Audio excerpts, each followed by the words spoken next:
لو عندك موز استوى واسود زي ما انت شايفه، تعالي اقولك تستغليه ازاي. ده كنز يا جماعه، اوعي ترميه. هنطلع منه فكره خطيره، محدش هيصدق ان الفكره اللي هنعملها النهارده من الموز اللي اسود قدامكم ده، وهنوفر بيها توفير كبير جدا جدا. مش بعيد ولادك يقوموا يبوسوا ايدك عليها. هقولك على فكره تحفه تحفه. ادام اتاكدت ان صلاحيته زي الفل، انا قشرت صباعه واتاكدت ان صلاحيته تمام، ما فيهوش اي عفونه ولا في اي مشكله، يبقى استخدميه الاستخدام ده. وعندي افكار كتيره جدا من الموز ممكن نعملها مع بعض لو انتوا حابين. السلام عليكم، ازيكم عاملين ايه؟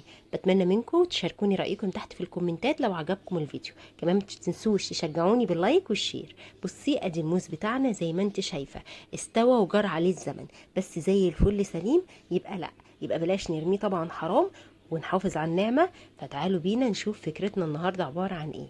انا هنا هحتاج خلاط.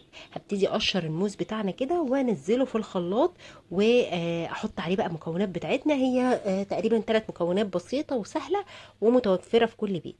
قشرت الموز زي ما انتم شايفين، هو بس مستوي، ما فيهوش اي مشكله تانية.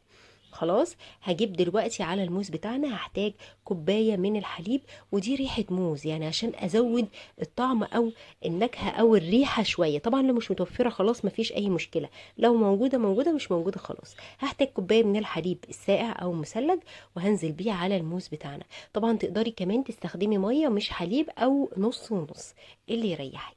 دلوقتي هستخدم كمان عسل نحل، وطبعا تقدري تستبدليه بالسكر. خلاص، يعني لا ميه لا حليب لا عسل نحل لا سكر. معايا هنا دريم ويب او كريم شانتيه. هضيف في حدود 3 معالق ونص من كريم الشانتيه، هيبقوا كافيين جدا مع كوبايه الحليب.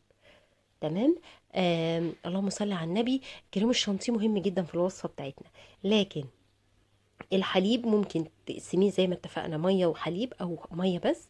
وكمان ريحه الموز مش اساسيه، عسل نحل ممكن استبداله بالسكر. هضرب المكونات بتاعتي كويس جدا جدا في الخلاط، لحد ما الاقي كل المكونات تجانست كده مع بعضيها. والدريم ويب بتاعي حسيت انه داب، مفيش لسه تكتلات ليه. هضربهم كويس جدا، يعني مده ما تقلش كده عن 5 دقايق في الخلاط، وتبقى كفيله جدا جدا. بس كده كده زي الفل. نفتح بقى الخلاط بتاعنا ونجيب اي بقى علبه. انا عايزه اوريكي الاول الفوم اللي خده. كده خلاص كل حاجه تجانست مع بعضيها ودابت. هجيب بقى علبه تناسب الكميه بتاعتنا، وابتدي اضيف الخليط بتاعنا ده، واقفل عليه كويس جدا واحطه في الفريزر. يعني مده ما تقلش عن من 4 ل6 ساعات، يعني يفضل 6 ساعات يكون افضل عشان يتماسك كويس جدا. هحطه في الفريزر، وبعد ما يتماسك ويجمد كده نرجع على طول. هنا خلاص الموز بتاعنا تماسك كويس جدا، عملنا احلى ايس كريم موز. مش قادره اقولك الولاد اتهبلوا عليه ازاي، وكان طعمه حلو جدا. بصي تماسك اهو زي الفل. هنبتدي بقى بالبوله بتاعه الايس كريم، نسحب بقى كده ونطلع ونحط في الكوبايات. عايزه اقولك ريحته خطيره طبعا. ريحه الموز كمان زودت جدا الريحه او التركيز بتاع ريحه الموز في قلب الايس كريم. وعايزه اقولك ممكن كمان وانت بتخلطيه في الخلاط تضيفي له برده عصير فراوله. الموز مع الفراوله في الايس كريم بيدوا ميكس خطير، بيبقى طعمه حلو جدا.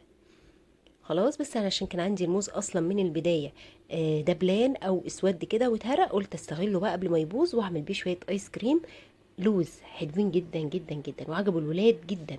ومتماسك وخطير، وفي مطه حلو جدا، شايفه مطته جميل.